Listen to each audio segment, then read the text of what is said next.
Saudações, leitores e seguidores do Instituto Liberal. Eu sou Lucas Berlanza e este é mais um IL Flash, aquele momento da semana em que a gente elenca os 7 artigos que mais impactaram, que mais fizeram sucesso no nosso site oficial e nas nossas redes sociais. E hoje o nosso IL Flash começa com um artigo da página Liberalismo Brazuca, que fala sobre um filme. Nós começamos o nosso IL Flash de hoje com um filme e terminaremos também com um filme. E o filme do começo é O Segredo de Seus Olhos, um filme argentino. A página Liberalismo Brazuca escreve e publica o artigo "E se a história de O Segredo de Seus Olhos fosse no Brasil?". É uma comparação desse filme cuja trama se passa na época da ditadura militar argentina e envolve um crime com a atuação morosa e falha da justiça brasileira. As inúmeras invencionices que os juristas levantam para proteger os corruptos no Brasil e impedir que o império da lei se efetive contra os criminosos principalmente de colarinho branco. É uma análise crítica a partir do exemplo da trama desse filme, desse tipo de problema com que nós nos defrontamos no nosso país.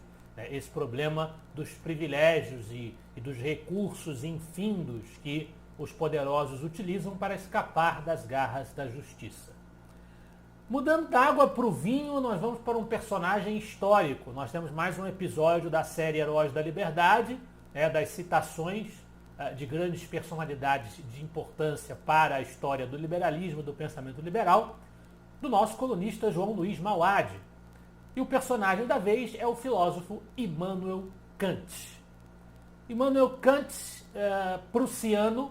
Na época de Kant, a Alemanha ainda não existia enquanto Estado-nação, ainda não estava unificada. Immanuel Kant é considerado por muitos o grande filósofo da modernidade, que estabeleceu ali um diálogo entre o empirismo e o racionalismo, com as suas críticas da razão pura e da razão prática. Uma filosofia bastante árida, também o filósofo da ética do imperativo categórico, a moral que se aplica a todo mundo, indistintamente. Esse grande pensador que, sobretudo do ponto de vista ético, influenciou o liberalismo, é o personagem das citações do Mauad deste episódio do IL Flash. Kant tinha muitas congruências com o pensamento liberal, faz parte ali do pioneirismo, do iluminismo e do liberalismo na Alemanha, e defendia o Estado de Direito, que é um dos postulados fundamentais do liberalismo e também um dos princípios fundamentais esposados pelo nosso Instituto Liberal. Em defesa também do liberalismo, contra os argumentos do economista Afonso Celso Pastore na Folha de São Paulo, vem um artigo de minha autoria: A suposta superação do Estado mínimo. Estado mínimo é uma expressão que os liberais econômicos principalmente vêm sustentando ali desde os anos 70, 80, com a ascensão da Escola de Chicago e também o reforço na divulgação da escola austríaca, inclusive no Brasil, através do trabalho do nosso Instituto Liberal, que essencialmente sustenta que o Estado deve ser o mínimo possível para não desperdiçar os recursos das pessoas, que poderiam ser usados pelas próprias pessoas, poderiam ser empregados pela própria sociedade de forma espontânea. O que me parece ser uma ideia natural, bastante intuitiva até, que se podemos nós mesmos fazer, por que entregar nas mãos do Estado a responsabilidade e onerar ainda mais as pessoas através dos impostos? Muito bem. Para o Pastore, a ideia do Estado mínimo está superada, porque desde que ela foi idealizada por Margaret Thatcher e Ronald Reagan no Reino Unido e nos Estados Unidos, respectivamente. E eu começo a refutar no artigo essa afirmação do Pastore, que era um economista indicado pelo candidato à presidência da República em 2022, Sérgio Moro, pré-candidato do Podemos, dizendo que Estado mínimo não está superado coisíssima nenhuma e continua sendo uma alternativa sendo colocada no debate público global. Não existe isso de a alternativa não pode mais ser sugerida, a tese não pode mais ser sustentada. Isso não faz o menor sentido. A disciplina fiscal continua sendo importante você gastar menos do que arrecada, para você não morrer de fome.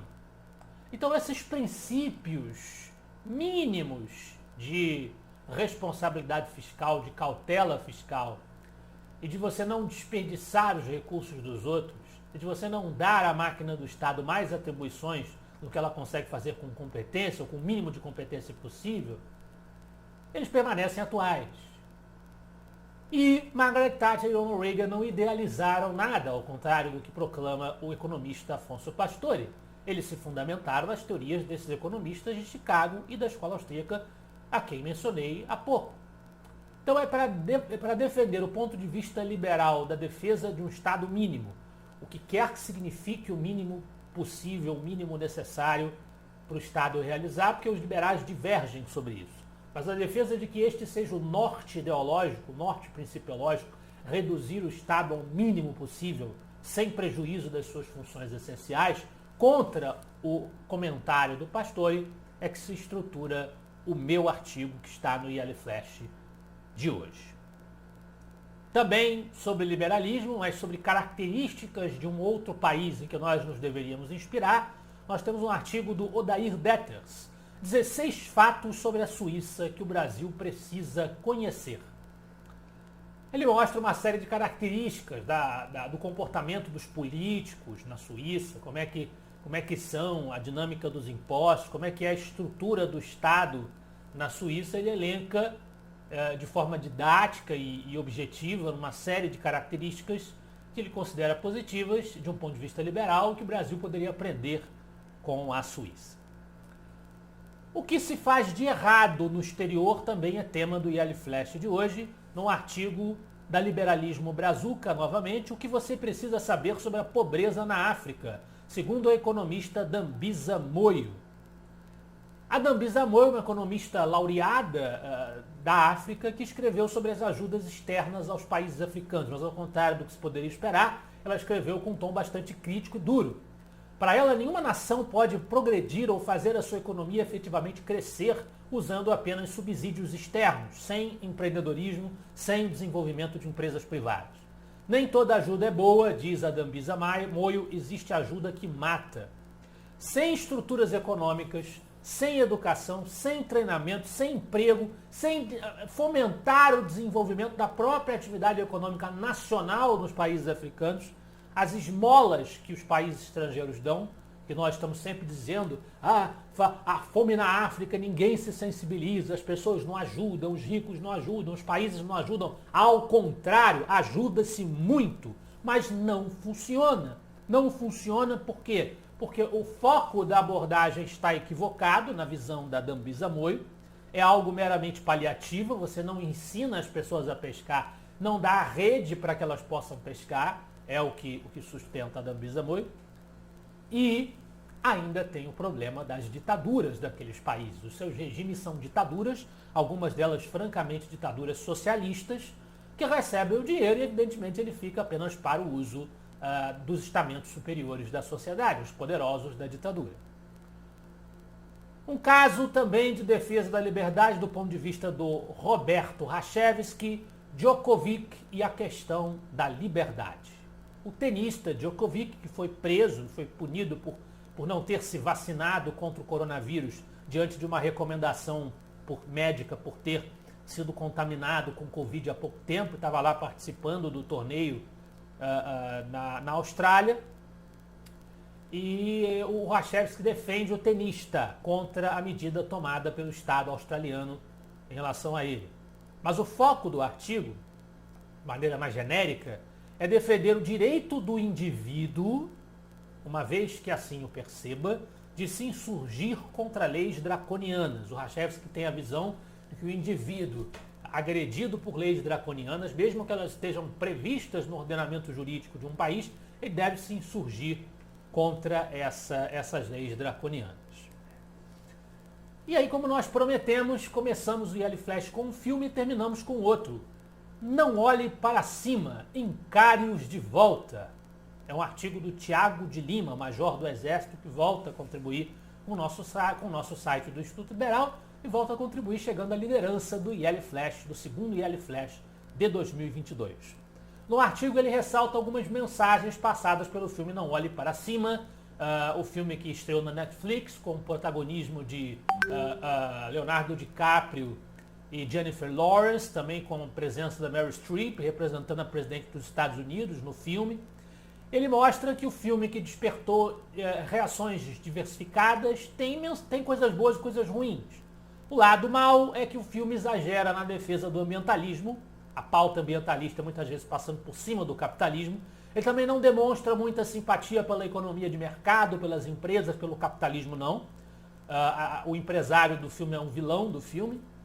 E o cientificismo, que é a idolatria cega aos cientistas, a ciência, também é criticada no artigo do Tiago.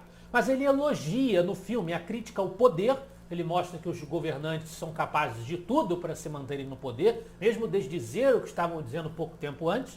A crítica à imprensa também aparece nesse filme, e também a crítica ao capitalismo de compadrio, a associação entre empresários e governo, que essa sim merece ser criticada. Esse capitalismo merece ser criticado porque é uma falsa economia de mercado, né, digna do nome, e a polarização burra, que leva a fazer com que as coisas mais elementares, inclusive alertas científicos, como a destruição iminente do mundo por um asteroide, que é o assunto por um cometa, né, que é o assunto do filme, e a serem tratados como bandeiras partidárias. Esse foi o nosso IL Flash de hoje, mas antes da gente se despedir, a gente faz um convite para que você nos encontre a partir das 20 horas, no próximo domingo, dia 16 de janeiro, aniversário de fundação de 39 anos do nosso Instituto Liberal, e um evento muito especial com convidados, um breve evento que nós vamos fazer aqui, a celebração do aniversário do Instituto, e aproveitar para lançar em público um grande projeto editorial que nós temos desenvolvido ao longo do último ano. Ok? A gente se vê lá, esteja conosco, e semana que vem estaremos de volta. Afinal de contas, para nós, você é a parte mais importante da sociedade. Até a próxima.